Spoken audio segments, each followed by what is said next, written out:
Learning to create energetic sovereignty is something I feel we all need to do. This work is a lot about polarity. The activation part of the practice happens by realizing that I don't really exist,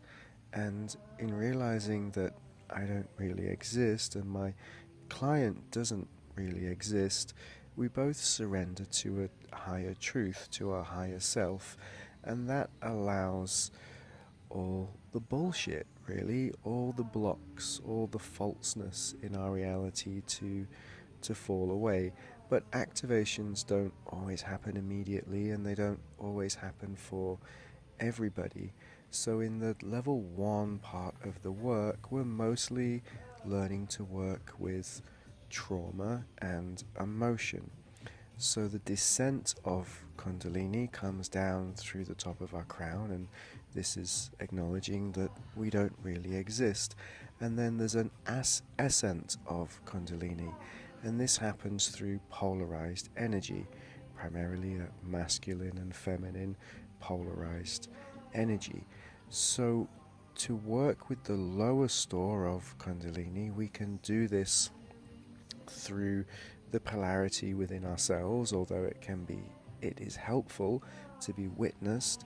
by another person. And in learning to work with breath, sound, movement, and pain, and to create a trinity to work holistically, multidimensionally between various different levels, we're able to activate the emotional body so that it starts to heal. Now, it's actually quite difficult for me to always keep my body still, because as well as working from a non-dual space and then working tantrically with the chakra system from this state of polarity with masculine and feminine energy in the body, we're also working from a non-dual space, which starts with empathy by learning to feel what the client, what the other person is feeling. If that's a pain in their throat, if that's sadness, if that's joy or happiness, I can translate those feelings in my body because I have empathy, which later leads to other psychic abilities in understanding somebody else more deeply, because we fully understand ourselves, so we can understand them, but it's always understanding them through our own lens. Now, as we learn to work with empathy from this non-dual state, realizing there's no separation between them and us, it's very healthy to come out of their field very often and create separation so that they're a separate energetic sovereign being and so are we. This allows the client to have their own space to transform their energy, to not be attached to you, and it also makes sure that you stay healthy, that the pain in your shoulder doesn't stay, that you don't take any sickness or vibration from them. So another part of the practice is learning to channel their intention as vibrations, which we go into in depth in other areas of the course if you're following the course and not just watching this video.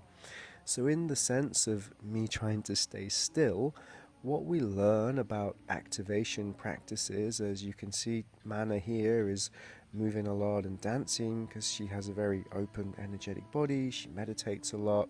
Her chakra system is open to different information and frequencies coming into her body, and they can go through that dance of polarity, the balance between darkness and light in a liberated,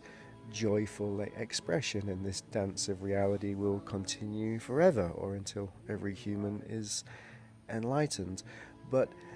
in order for me to stay still, I have to acknowledge that what's happening to Mana is mostly an activation in the feminine pathway. So it's through the chakra system, the organs and the glands, although her spine is very clear, the Shushuma, which is allowing that activation. It's primarily in the feminine pathway. And primarily the masculine pathway in this work is to hold the stillness, is to hold that sense of presence. So when I'm very good at what I do, I don't need to move my hands, I don't need to move my body, I just observe, I realize that I don't exist, and the session happens itself. But the act of me moving my hands over her field supports energy to move in the same way that me moving my hands when I'm giving an online session to somebody thousands of kilometers away also has an effect, because it's my mental relationship with energy, the mental relationship with our energetic body, because that exists in the mental realm. So I mostly try to stay still in sessions, but sometimes my body also gets overwhelmed, and it wants to dance, or it wants to shake different things out. So from my perspective and my way of working, not to say that it's the right way or the only right way, is as much as possible to embody the masculine polarity while I'm holding space, to allow somebody to embody more of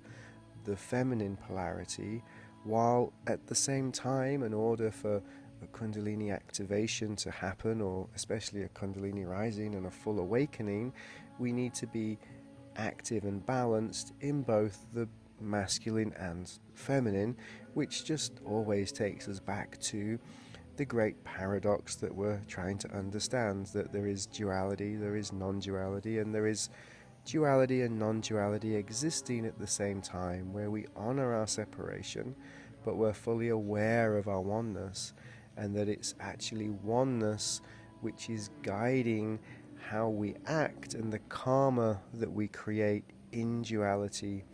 within separation. And then, just like the paradox, I could go on talking forever.